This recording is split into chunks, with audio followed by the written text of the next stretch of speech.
Olá, está começando o Jornal da CUT, Central Única dos Trabalhadores. Representantes das 6 centrais sindicais participaram nesta quarta-feira de um ato público para entrega de um documento ao candidato à Prefeitura de São Paulo, Fernando Haddad, com as principais reivindicações da classe trabalhadora. O ato aconteceu no Sindicato dos Eletricitários, no bairro da Liberdade, região central de São Paulo. Presidentes e dirigentes das 6 principais centrais sindicais do país estão reunidos no Sindicato dos Eletricitários de São Paulo para declarar seu total apoio a Fernando Haddad, candidato à Prefeitura de São Paulo.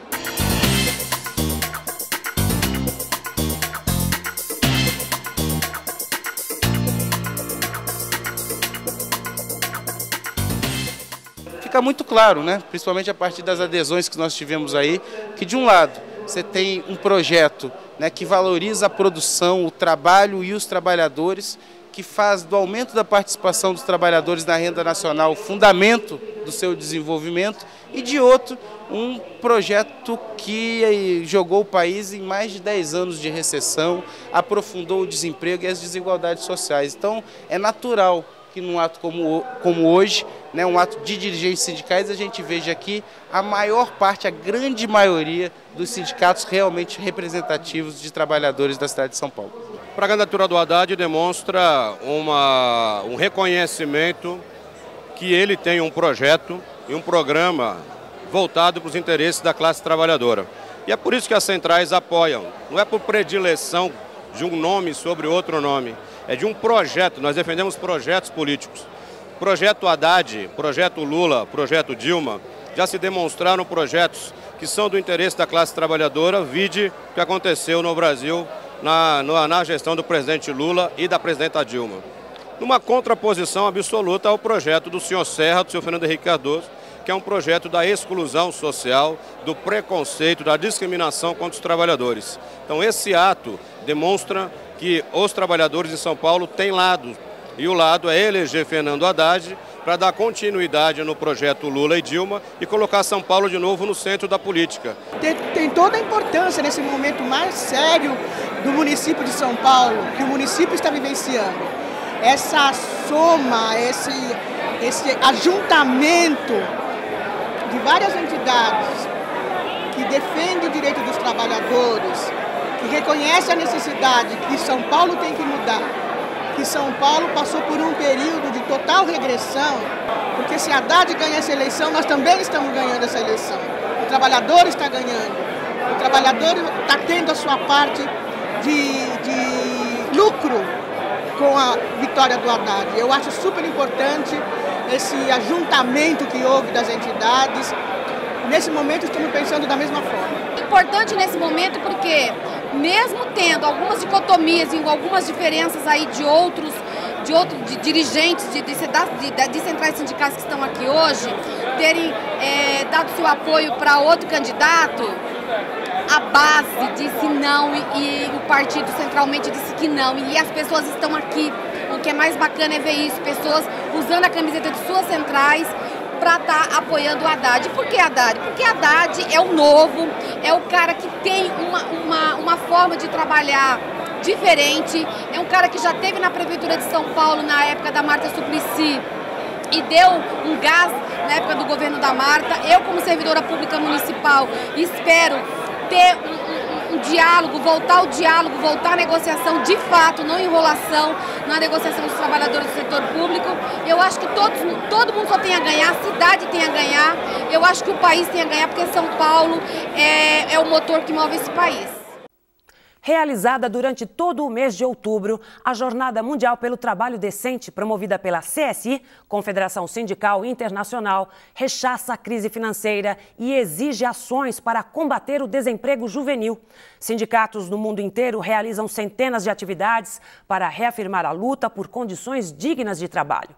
Mas você sabe o que é trabalho decente? Trabalho decente seria o mínimo que garantisse o direito que está na CLT 461.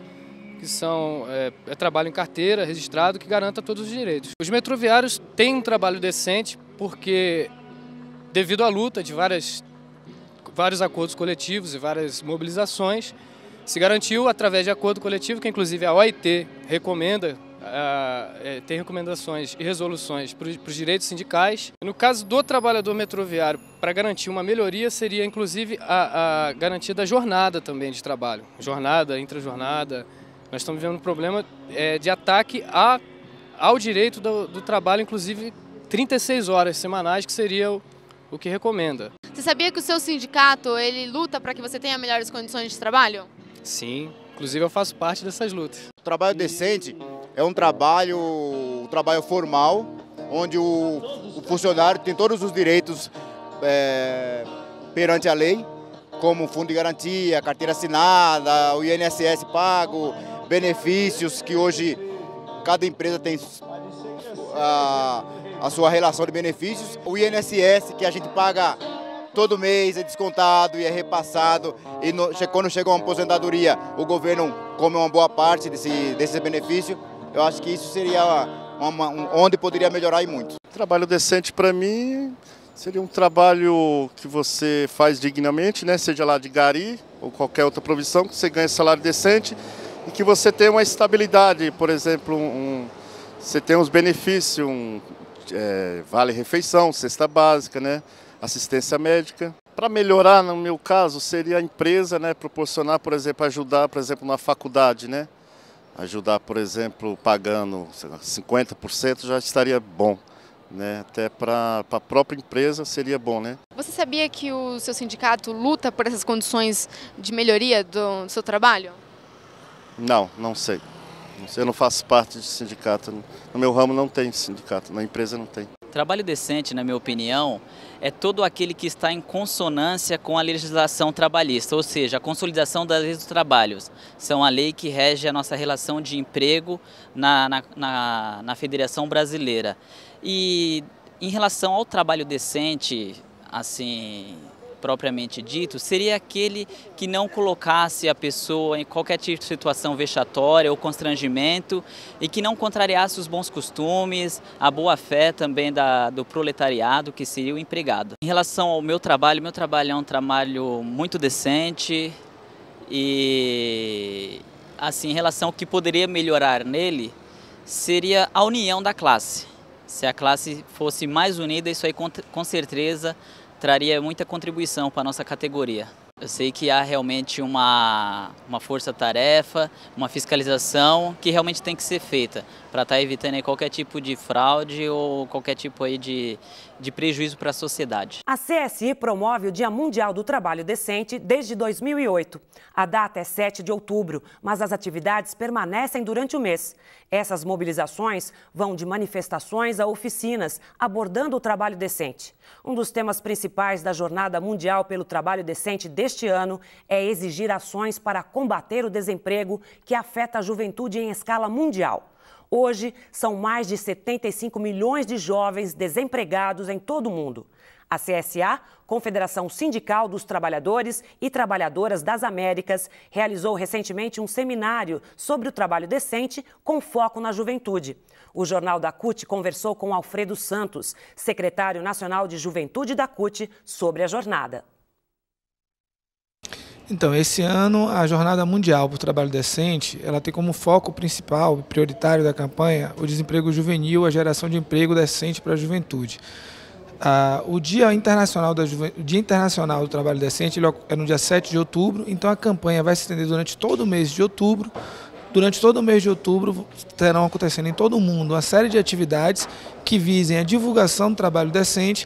A juventude do mundo inteiro está postando a hashtag JMTD, que é a Jornada Mundial para o Trabalho Decente, que visa justamente divulgar e promover condições de emprego que permitam ao jovem conciliar trabalho com estudo, que permitam ao jovem ter uma seguridade, que ele tenha possibilidade de planejamento de futuro. Hoje, na verdade, nós temos dois problemas sérios. O primeiro é o ingresso precoce no mercado de trabalho. Por isso, o grande foco da CUT tem sido retardar a entrada do jovem no mercado de trabalho, para permitir que ele só entre no mercado de trabalho após a conclusão dos seus estudos. O segundo problema é tentar garantir condições para que o jovem, que por necessidade já ingressou no mercado de trabalho, ele consiga conciliar trabalho com estudo. O que a gente constata é que todos os problemas que atingem as demais faixas geracionais são os mesmos problemas que atingem a juventude. A diferença é que eles estão sempre agigantados na juventude. o índice de desemprego é maior, a taxa de acidentes é maior, a precarização é maior, a informalidade, a grande maioria dos jovens, na verdade, são jovens trabalhadores, porque declaram que começaram a trabalhar antes dos 14, mas a grande maioria não tem carteira assinada, a grande maioria está na informalidade. E os que têm carteira assinada, em sua maioria, estão em telemarketing, comércio e serviço, construção civil, que são os setores que mais acidentam, que mais precarizam e que pior remunera. Acompanhe durante todo o mês de outubro as atividades realizadas pela Jornada Mundial pelo Trabalho Decente através do site oficial 2012.wddw.org. As negociações entre professores e o governo do Distrito Federal não apresentaram nenhum avanço até agora. Em assembleia realizada no dia 8 de outubro, a Comissão de Negociação do Simpro, Sindicato dos Professores do Distrito Federal, convocou a categoria a comparecer às assembleias regionais. A categoria exige aumento real de salários e isonomia para os servidores de nível superior. A proposta do governo do Distrito Federal sequer considera o aumento real de salários. Bom, é o seguinte, as negociações não avançaram quando eles estiveram parados. O governo apresentou uma proposta que, se eles paralisassem a greve naquele momento, voltassem às atividades, teriam uma proposta agora em setembro. Só que não aconteceu ainda, ou seja, o estado de greve continua, os professores. Lembrando que lá a greve não foi pleiteando sequer nenhum reajuste. Era simplesmente o cumprimento de um acordo que não estava sendo cumprido no ano de 2010. Então tinha uma lei só em relação à gratificação que eles tinham, que foi retirada e deve ser cumprida e foi dado parcelado. E foi pago uma parcela somente no primeiro ano e depois não se pagou mais. Os professores retornaram demonstrando a responsabilidade que tem com a população, certo? Porque se a greve se estendesse além daquele momento que estava, quem estaria prejudicado seria a população. Só que o GDF não tem demonstrado interesse em resolver a situação. Então, assim, esse ano eu acredito que o professor vai cumprir o ano letivo, certo? Mas a partir do ano que vem, provavelmente vai ser mais intensa a greve e não sei o que vai acontecer se o GDF que é o governo do Distrito Federal, não tomar uma atitude favorável em relação ao cumprimento do acordo coletivo. O estado de greve que está no momento agora é simplesmente para que se cumpra o acordo firmado pelo GDF com os professores naquele período. Após meses de negociação, continua a campanha salarial dos metalúrgicos de Minas Gerais. As propostas dos patrões ainda não avançaram. Uma nova assembleia foi realizada no dia 16 de outubro. O Jornal da CUT conversou com o metalúrgico Shakespeare Martins, da Executiva Nacional da CUT.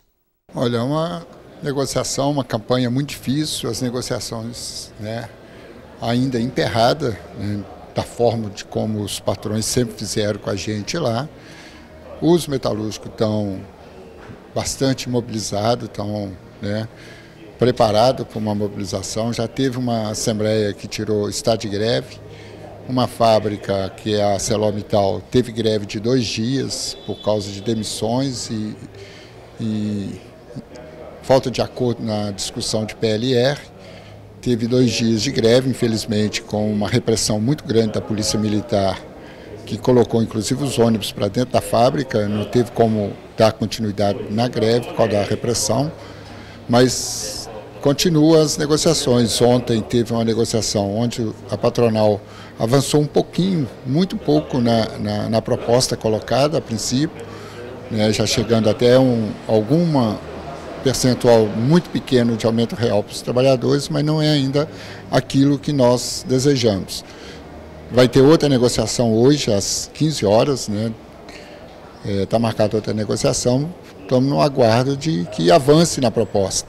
Caso não avance, os metalúrgicos vão tomar alguma decisão na próxima assembleia, que deve estar marcada já para o próximo final de semana, que é a construção de uma greve, uma paralisação para fazer com que os patrões atendam às nossas reivindicações. A mais recente edição do jornal Transportando, CNTT, já está disponível. O jornal traz a luta em defesa da Lei 12.619, que regulamenta a profissão de motorista, trata do controle da jornada de trabalho, além de aumentar os salários dos trabalhadores. A versão online está disponível no portal da CNTT, Confederação Nacional dos Trabalhadores em Transportes. Acesse cntt.org.br. O Ministério do Trabalho e Emprego divulgou nesta quarta-feira os dados do CAGED, Cadastro Geral de Emprego e Desemprego, referentes ao mês de setembro de 2012. Segundo a pesquisa, houve um crescimento de 0,39% em relação ao mês anterior, o que representa 150.334 novos postos de trabalho com carteira assinada. Nos últimos 12 meses, já foram criados 1.402.212 empregos no país. Em praticamente todos os setores, houve expansão do nível de emprego. O destaque fica para a indústria de transformação, que apresentou a maior taxa de crescimento. A pesquisa completa está disponível no site do Ministério, portal.mte.gov.br/CAGED. A Câmara aprovou nesta terça o projeto de lei que cria o PNE, Plano Nacional de Educação. O plano eleva os investimentos em educação para 10% do PIB. O texto foi aprovado na Comissão de Constituição e Justiça da Câmara e seguirá para o Senado. E o Jornal da CUT fica por aqui. Até a nossa próxima edição.